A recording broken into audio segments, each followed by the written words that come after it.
Olá, pessoal, tudo bem com vocês? Dando início ao último episódio da série Desmascarando a Literatura. E o assunto hoje é José de Alencar.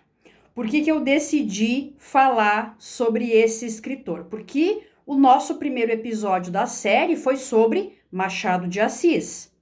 Nada mais pertinente, portanto, do que encerrar com outro grande escritor do século XIX, contemporâneo do Machado, que era inclusive amigo do Machado e que se chama José de Alencar. Então estou aqui hoje para entregar algumas chaves bombásticas sobre o Alencar que talvez vocês não conheçam.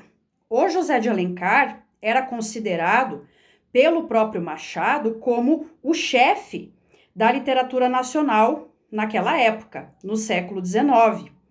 Entretanto, existem aí uma série de controvérsias. Quando nós lemos as crônicas do Machado, aquelas crônicas publicadas em jornais, que ele escrevia com pseudônimo, nós observamos uma série de alfinetadas em relação ao José de Alencar. Muitos estudiosos do Machado vão dizer que o Machado tinha ciúmes do Alencar, mas eu penso um pouco diferente.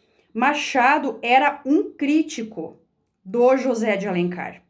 Essa é a primeira chave que eu tenho aqui para entregar para vocês. Machado, na verdade, criticava a obra de José de Alencar e debatia nas suas cartas com Alencar sobre a literatura brasileira da época. Existe uma correspondência que o Machado troca com o José de Alencar em 1868 e nessa correspondência o Machado vai dizer para o chefe da literatura nacional que a excessiva imitação das modas literárias francesas era um sério problema para a nossa literatura. E o Alencar pensava diferente disso.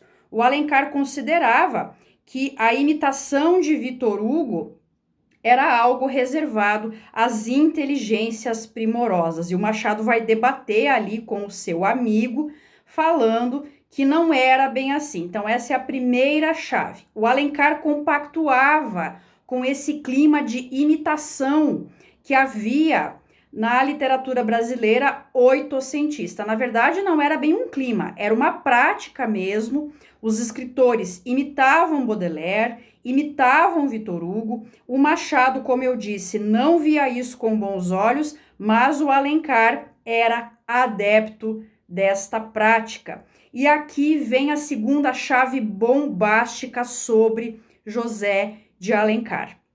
Creio que muitos de vocês conhecem o romance Lucíola. Muitos aqui já leram no ensino médio, na escola, na própria universidade ou até na pós-graduação, porque é considerado um romance dos mais emblemáticos do século XIX.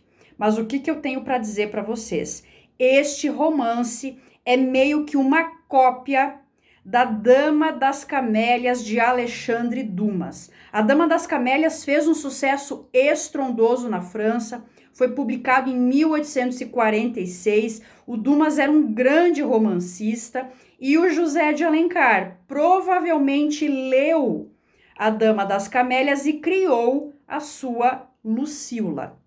Eu não estou aqui desmerecendo o talento do José de Alencar, muito pelo contrário. O próprio Machado de Assis vai dizer que os grandes escritores nacionais eram muito talentosos, mas cometiam o equívoco de copiar o que vinha da França, e Alencar não é diferente disso.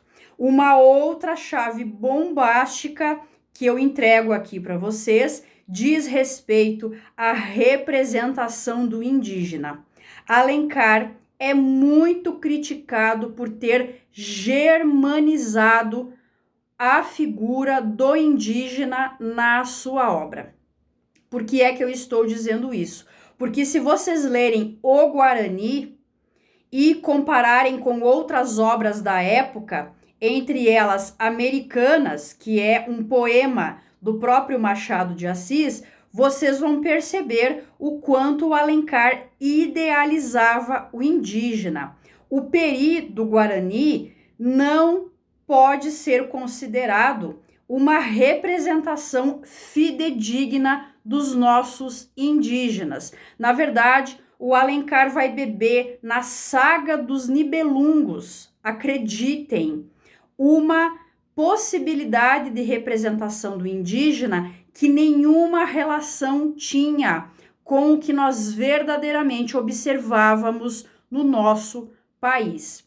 Inclusive, alguns estudiosos famosos da literatura brasileira criticam o Alencar por conta disso, que na verdade ele estava ali romantizando demais a figura do indígena e isso não correspondia realmente ao que se encontrava na realidade da época. Então eu sei aqui que eu estou entregando para vocês chaves muito polêmicas, mas esse foi o propósito da série Desmascarando a Literatura e eu peço a vocês que não se preocupem, porque eu vou continuar criando conteúdo em cima de tudo que eu trouxe aqui para vocês, mesmo sendo esse o último episódio da série, e lembrando que o meu propósito foi realmente trazer a vocês uma nova perspectiva em relação a grandes autores, grandes movimentos literários